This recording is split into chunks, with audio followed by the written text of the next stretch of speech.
government ama laitawagi awaba ko irang marak ki awaba mayam marak ti da democracy chatpa laibang ina government ama miyam gi miuna semba man laibase tangai phadana laifam thokpa du lairak-taba adugi sayet naba laiba semba ngamdaba majority oirasu madugi damakta yamna luba haiba tare tangkak amani Tajida hauji akoina uribasi akoini Bharat ki constitution semgiba matamda center state relations na haina federal structure ko union of states haiba concept hi basic oirga ko man constitution ka semgat khibani ko aduna hauji constitution da yaujarabasu ijarabasu aduga federalism gi magi masaktu akoi leijarabasu in practice ta akoina highly centralized tauba center gi yaka yenga satpagi kanuse masi yang kanna satharak pa haiba tare ko aduna hariba sigi phoning asi akuna taurise kone majority masing yamna yamjarabasu ngasai gi high command gi center da leiba party gi haiba tare adugi lusing bagi ya wata jinge gi yaroi ga haiba adugumba amada aikoise akoigi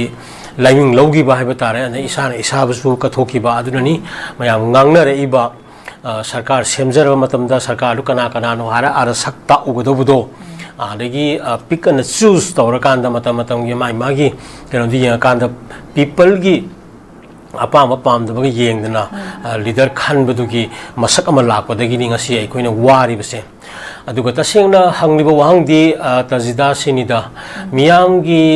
कमिहुतनी को Government of the people, by the people, for the people. The people is kanoni centralized over people the base of election. Magi democratic rights may amje. The people magi kendra the assembly constituencies in the magi mihut sing. Legislature MLA oina thaga khraba thagal yo mayam do manipur people ki collective koigi leader saiba tare ko apun bani yamna luri badi miyamna pamjaba lusing basing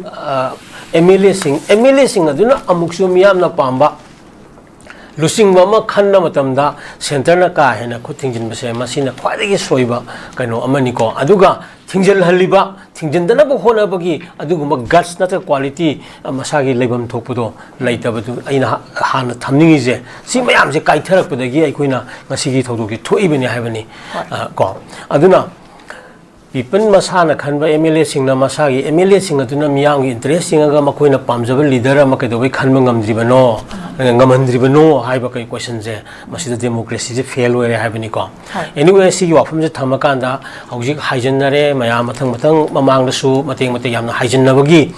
lobby tongnabagi akoi ka kan laigre ko tasengna kana PR lere isi kan extend tawrakpa samiyang kanda hojik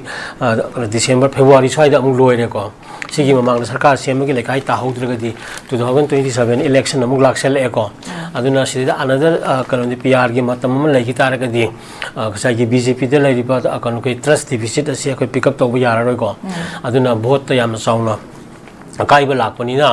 hariba hojik lairiba matam sida sarkar sembagi akoi kanoni khwaidagi kana aroiba matam ne bu hainingi ko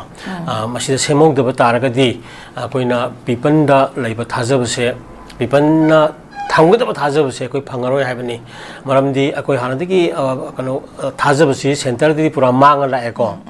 aiban Narendra Modi bogda koi ki prime minister ra haibi question mo thola ibani ko aduna hairiba kano sida aikoina yam section na kano koi ki apin tongni koi representative ne haibi singsi anyway satlo follow yare ko satpadi criticism pi suluinu mogi merit lei ko aidi akoi sidida masing sujaba akana MLA sing aduna chalong pullaga na akoi si seme si khalle hair kanda madu recommend tawbiwo na thaba governor da sang mokotpagi sakti leitabaje masini da koi soli se masing sudabadaini haraga dikhara ju phabako masing du suna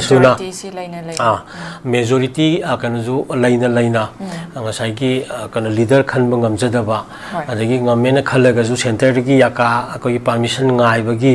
yamna nungang nungaitaba ko kai ngai we phim ama uthokpa manba ko ane ko chena ba khotna ba ko aduna amakoi gi di dum tawum thokpa dawna khangrabani na madugi sarkar sema da mai position chahongna ba korong no maram da khallaga am chakre ba ko mayam gi posi udabagi kana su leire ko amara maduna hojik ꯐꯔꯦ ꯆꯠꯂꯣ ꯌꯥꯔꯦꯀꯣ ꯆꯠꯄ ꯃꯇꯝꯗ ꯌꯥꯝꯅ ꯀꯩꯅꯣꯅꯤ collective ꯑꯣꯏꯕ ꯑꯩꯈꯣꯏꯒꯤ decision ꯑꯃ ꯂꯧꯃꯤꯟꯅꯔꯀꯥꯟꯗ ꯍꯟꯗꯛꯀꯤ ꯁꯤꯆꯨꯋꯦꯁꯟꯁꯦ ꯐꯨꯜꯂꯤ ꯀꯟꯚꯤꯟꯁ ꯇꯧꯃꯤꯟꯅꯔꯀꯥꯟꯗ ꯍꯧꯖꯤꯛ ꯂꯥꯛꯏꯕ ꯊꯥ ꯑꯃ ꯃꯨꯛꯀꯤ ꯀꯣ ꯑꯃ ꯑꯅꯤꯒꯤ ꯃꯅꯨꯡꯁꯤꯗ ꯑꯩꯈꯣꯏꯅ ꯄꯣꯄꯨꯂꯔ ꯒꯣꯚꯔꯟꯃꯦꯟꯠ ꯑꯃ ꯔꯤꯏꯟꯁꯇꯦꯠ ꯇꯧꯕ ꯇꯉꯥꯏ ꯐꯗꯦ ꯍꯥꯏꯕꯅꯤꯗ ꯑꯩꯈꯣꯏꯅ ꯄꯤꯄꯜꯒꯤ ꯃꯌꯥꯝꯁꯦ ꯀꯩꯅꯣ ꯇꯧꯒꯦ ꯍꯥꯏꯔꯒꯗꯤꯀꯣ ꯅꯠꯇ꯭ꯔꯒꯗꯤ ꯑꯩꯈꯣꯏꯅ ꯋꯥꯊꯣꯛ ꯃꯌꯥꯝ ꯑꯃ ꯍꯦꯟꯅ ꯊꯣꯛꯄꯒꯤ ꯀꯩꯅꯣ ꯆꯤꯡꯅꯕ ꯂꯩ ꯃꯔꯝꯗꯤ ꯁꯦꯟꯇꯔꯁꯤꯅ ꯀꯩꯅꯣ ꯄꯦꯔꯤꯐꯦꯔꯤꯗ ꯂꯩꯕ ꯃꯅꯤꯄꯨꯔꯒꯨꯝꯕ ꯂꯝꯗꯝꯁꯦ ꯌꯥꯝꯅ ꯅꯦꯒ꯭ꯂꯦꯛ ꯇꯧꯕꯒꯤ ꯀꯩꯅꯣꯗꯨ ꯑꯩꯈꯣꯏꯒꯤ ꯎꯗꯅ ꯂꯩꯔꯦꯗꯅꯀꯣ ꯄꯋꯥꯔ ꯂꯩꯈ꯭ꯔꯕ ꯏꯟꯗꯤꯌꯥꯁꯤꯅ ꯆꯍꯤ ꯑꯍꯨꯝꯁꯤ ꯑꯩꯈꯣꯏꯒꯤ ꯑꯃꯗ ꯀꯛꯀꯥ ꯇꯧꯔꯀꯥꯟꯗ ꯑꯩꯈꯣꯏꯗ ꯏꯟꯖꯜꯍꯜꯂꯤꯅꯤꯀꯣ ꯃꯩꯇꯩꯁꯤꯗꯗꯤ ꯑꯝꯇ ꯀꯩꯅꯣ ꯅꯝꯍꯠꯂꯒꯦ ꯍꯥꯏꯕꯒꯤ हाईवेदबुक चलहंद्रिबनीदना चलहंगे हारदि ngamba poni हाइबनीदा थवैना सेनबदु उरिबनी एनीवे अखोई खांगबताई अखोई सागी कनोसी हल्लमन पुवारी चै लिसिंग कयादगी अखोई सिगुमसे थेंगरा लाकनी थेंगनगिनीको मरमदुना अरोइबदा हुजि वहांगजे ख्वाइदगी मरि लेनबदि चलो यारे लैरो यारे पांगदबनी हाइबसु अदुम चुम्मे अदुगा कनो तौबगी हिरम खुदिमक्ता नाकन नाकनदगी मरान सिरइबा मयाम सिसु अदु मागी मेरिट लै चुम्बा लैको